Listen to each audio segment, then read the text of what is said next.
સામાન્ય ચૂંટણીની જાહેરાતો થઈ ગઈ છે ત્યારે આપણે વાત કરવાની છે આ ચૂંટણીમાં કયા મુદ્દાઓને ધ્યાનમાં રાખીને લોકો મતદાન કરશે. બીજું આ બુલેટ રિપોર્ટર કાર્યક્રમ અમારો લઈ અને અમે આવી ગયા છીએ અત્યારે અમદાવાદ નજીકના બાવળા નગરપાલિકાની અંદર. ત્યાં બાવળા નગરપાલિકાની અંદર લોકો અત્યારે આ ચૂંટણીને લઈને શું વિચારી રહ્યા છે, એની શું ઈચ્છાઓ છે નગરપાલિકા પાસેથી, ઉમેદવારો પાસેથી, એ તમામ મુદ્દે આપણે વાત કરવાની છે. સૌથી પહેલાં એક વડીલા બેઠા છે, આ ઓટો પાર્ટ્સની આખી બજાર છે, ત્યાં જ પહોંચી ગયા છે. કાકા શું નામ છે તમારું? ભીખાભાઈ રામજીભાઈ.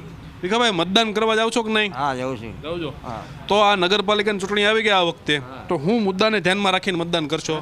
રસ્તાઓ, પાણીની સમસ્યાઓ, રોડ, નગરપાલિકા કોઈ ધ્યાન આપતી નથી, એના માટે અમારે આ સમસ્યા છે. કાકા, તમે ક્યાં બાવળાની આજુબાજુ રહ્યો છો? ક્યાંય મેટાલના મેટા રહ્યો છો? તો ત્યાં ઉદ્યોગો સારા થયા છે કા? ઉદ્યોગ છે ના ઉદ્યોગ કશું નહીં, ખેતીવાડી જ છે. જીઆઈડીસી નથી આજુબાજુમાં બધી? કશું નહીં, કોઈ વિકાસ નહીં, ખેતીવાડી જ કરવાની. અહીંયા જીઆઈડીસી ના આવે ને કશું ના આવે. તો શું હોવું જોઈએ આ વખતે ચૂંટણીમાં? કશું નહીં, ખેતીવાડી જ હોવી જોઈએ, બીજું કંઈ જોતું જ નહીં. કેનાલ એક આવે એટલે ભાઈ કેનાલ આવવાથી શું ફાયદો થાય છે?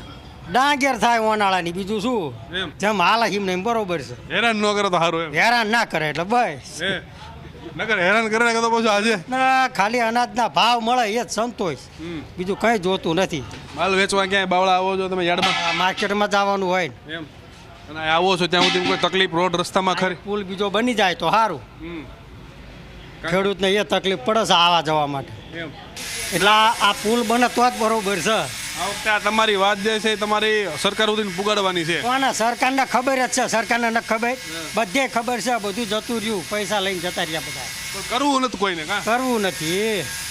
તો પુલની પણ સમસ્યા, આસપાસના ખેડૂતો જે આવતા હોય છે એને લઈને આ મુખ્ય બ્રિજ જે છે એને લઈને પણ સમસ્યા છે. ખાસ આ નગરપાલિકાની ચૂંટણી છે, પરંતુ આજુબાજુના જે ખેડૂતો છે એની પણ એવી માંગ છે કે કેનાલ પસાર થવી જોઈએ, જેના કારણે ખેડૂતોને પાણી મળી રહે અને વધારે ઉપજ મેળવી શકે. બીજા એક યુવાન છે, શું કરો છો તમે કામ ધંધો, અને આ નગરપાલિકાની ચૂંટણી આવી ગઈ, આ વખતે હું મુદ્દાને ધ્યાનમાં રાખીને મતદાન કરશો?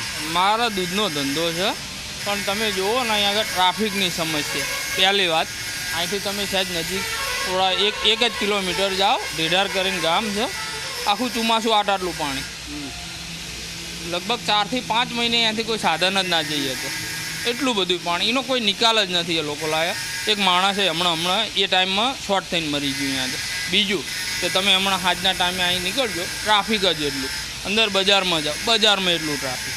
બીજું કે આ એક પુલ બનાવ્યો, બીજો નથી બનાવ્યો. એ હું કામ નથી બનાવ્યો? અધૂરું છોડી દીધું, બનાવવાના જ નથી. હવે એ તો તમે જુઓ ને, એના કારણે બહુ ટ્રાફિક થાય છે. ખેતી જે ડાંગર કે ઘઉં થાય એ ટાઈમે જ્યારે માર્કેટ યાર્ડમાં વેચવા આવો ને, અહીંયા આગળ ટ્રાફિક તમે જુઓ તો નીકળ્યા હોય તમે, તમારો કમથી 1 થી 2 કલાક બગડે એટલી પેલી છે. રોડ રસ્તાઓનો તો તમે અંદર આંટો મારો ને તો તમને ખબર પડે, એક નંબર આમ ઝીરો. બીજા અહીંયા બેઠા છે વડીલો, એમની વાત કરી. કાકા, શું નામ છે તમારું? નવગણભાઈ ભરવાડ. ભાઈ, આ નગરપાલિકાની ચૂંટણી આવી ગઈ, હા, શું મુદ્દાને ધ્યાનમાં રાખી અને શું ઈચ્છો છો અને શું હોવું જોઈએ બાવળા નગરપાલિકાની અંદર? રોડ રસ્તા પાણી સમસ્યાઓની વાત કરીએ, શું ઈચ્છા છે? બાવળા નગરપાલિકામાં અત્યાર સુધી જે હોદ્દેદારો આવ્યા છે એમને કોઈ કામ કર્યું નથી. ભાજપની બોડી હતી. બીજું કે ચોમાસામાં છોકરાઓના સ્કૂલે જવા માટે એટલી બધી સમસ્યાઓ છે કે છોકરાઓ સ્કૂલે જઈ શકતા નથી, અને પાણીના નિકાલની કોઈ સમસ્યા નથી. બીજું કે દબાણો એટલા બધા વધી ગયા છે કે આવવા જવા માટે દબાણો પણ દૂર કરી શકતા નથી આવડા હોદ્દેદારો. બીજું કે માર્કેટ જ્યારે ચાલુ હોય ત્યારે માર્કેટવાળા રસ્તે આવવા જવા માટે કોઈ માર્કેટને રસ્તાની કોઈ સમસ્યા નથી. આજે મારી દુકાન આગળ નગરપાલિકાએ ગટર ખોદી રાખેલી છે, આજે 1.5 વર્ષથી એ ગટર ચાલુ નથી, ગ્રાહકો કોઈ આવી શકતા નથી અને કોઈ ધ્યાન આપતું જ નથી. અહીં આગળ કેટલી કમ્પ્લેન કરી પણ જોવા પણ આવી શકતા નથી.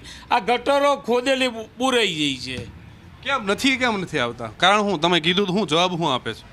એ લોકો જવાબ આવો છે થશે, પણ મેં પાછળથી એવું જાણ્યું કે કોન્ટ્રાક્ટરોને પૈસા જ આપ્યા નથી. કોન્ટ્રાક્ટરો અડધું કામ મૂકીને ભાગી ગયા છે. નગરપાલિકા પાસે પૈસા છે નહીં કે હું કેમ? હવે કોણ જાણે જે ગ્રાન્ટ આવે છે એ તો હવે એ લોકોને જ ખબર હોય. જે ગ્રાન્ટ વાપરવાની જ્યાં એ ગ્રાન્ટ ત્યાં વાપરતા નથી, બીજે ગ્રાન્ટ વાપરી નાખે છે. આ જે ગ્રાન્ટ જ્યાં વાપરવાની છે એ ગ્રાન્ટ વાપરતા નથી, કામ અધૂરું રાખેલું છે. તો આ નગરપાલિકાની કામગીરીને લઈને પ્રશ્નો ઊભા થઈ રહ્યા છે. જે જગ્યા ઉપર આપણે ઊભા છીએ એની બહારની બાજુ જ તે ગટર ખોદેલી છે. અધૂરું કામ છોડીને કોન્ટ્રાક્ટર વૈયા ગયા છે. બીજા એક યુવાન છે એની સાથે વાત કરીએ. શું નામ છે ભાઈ તમારું? જુનેદ મહેમાન.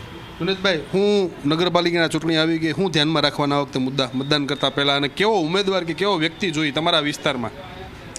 મારા વિસ્તારમાં એવો ઉમેદવાર ને એવો વ્યક્તિ જોઈએ કે જે સારું અને સરસ કામ કરે, જેના પાણીની ગટરની સુવિધાઓ છે, રોડ રસ્તા ખોદી નાખ્યા છે, એ બધી જે સમસ્યાઓ છે એ સમસ્યાઓ દૂર કરી નાખે, જે વ્યવસ્થિત હોય ઉમેદવાર અને જે કામ કરતો હોય. કેવા કામની અપેક્ષા હોય તમને? કે રોડ રસ્તાની ગટરની, ચોમાસામાં પાણીની ને એની બધી બહુ સુવિધાઓ છે, ગટરની ને એની બહુ સુવિધાઓ છે. ખાસ કરીને સોસાયટી બાજુ ગર્લ હાઈસ્કૂલ રોડ છે, ધોળકા રોડ છે, ત્યાં કમર સુધીના પાણી હોય છે. આજની તારીખમાં હાલતા ને ચાલતા ગટરના ઢાંકણા ખુલ્લા હોય છે, ગટરો ઉભરાઈને જાય છે, કોઈ કરતાં કોઈ કંઈ ધ્યાન આપતું નથી. અમે આ ગામમાં ફરતા હતા બાવળા, તો એક અંડરબ્રિજ હતો. અંડરબ્રિજ, એ અંડરબ્રિજની પરિસ્થિતિ શું હોય છે એટલે બધા અહીંયા વાતો એવું કરતા હતા કે આ પાણીથી ભરાઈ જાય વરસાદ આવે એટલે, પછી ચાલુ નથી થતો બહુ લાંબા સમય. એ પાણીની કોઈ સમસ્યા જ નથી ને. જે તે વખતે અમે રજૂઆત કરી હતી કે નાળા, આજે બસ સ્ટેન્ડે નારું છે 5 ફૂટ વધારવાનું હતું. આ લોકોએ સત્તાધીશે કોઈ કાંઈ ધ્યાન આપ્યું જ નથી. બીજું એક વલ્લભનગરનું નાળું હતું. હવે ત્યાંથી છોકરાઓ સ્કૂલે જવા આવવા માટે તમે જુઓ તો એ પણ રસ્તો બંધ. બીજું પોલીસ સ્ટેશને જે નાળું બનાવ્યું છે, અંડરબ્રિજ બનાવ્યું છે, ત્યાં પણ ચોમાસામાં એ જ સમસ્યા છે.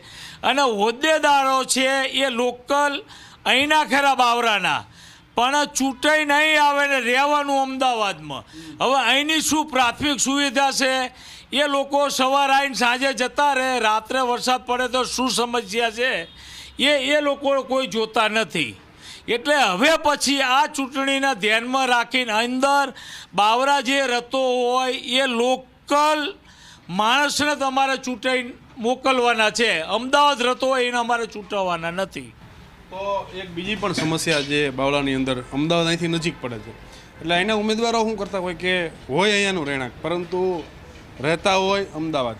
તો હવે અહીંયાના લોકો એવી માંગ કરી રહ્યા છે કે અહીંયાનો લોકલ રહેવાસી હોવો જોઈએ, નહીં કે અમદાવાદ રહેવો જોઈએ. અને જે પ્રમાણે અલગ અલગ સમસ્યા બાવળાના લોકો પાસેથી મોટેથી સાંભળે આપણી, એ સમસ્યાને ધ્યાનમાં રાખી અને આ વખતે આ નગરપાલિકાની ચૂંટણીની અંદર બાવળાના લોકો મતદાન કરવાના છે.